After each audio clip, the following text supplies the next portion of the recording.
کر رہے ہیں, شیپ میں بیٹھے ہوئے شکریہ ادا کر رہے ہیں, اللہ کی نعمتوں پر شکر شکر شکر. میں نے حضرت کے گھر دیکھا, الحمدللہ الحمدللہ, کھجورے کھا رہے ہیں الحمدللہ, قہوہ پی رہے ہیں الحمدللہ.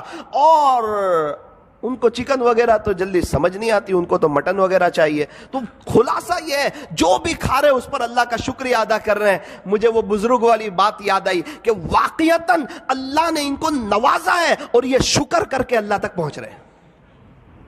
فرمایا اللہ تعالیٰ تک پہنچنے کے دونوں راستے ہیں, بندہ شکر سے بھی پہنچ سکتا ہے, صبر سے بھی پہنچ سکتا ہے. یوں فرمایا ہمیشہ خوش رہنے کا آسان فارمولا, ہمیشہ خوش رہنے کا آسان فارمولا, نعمتوں پر شکر کریں مصیبتوں پر صبر کریں. شکر کرنے والا بھی جنتی, صبر کرنے والا بھی جنتی.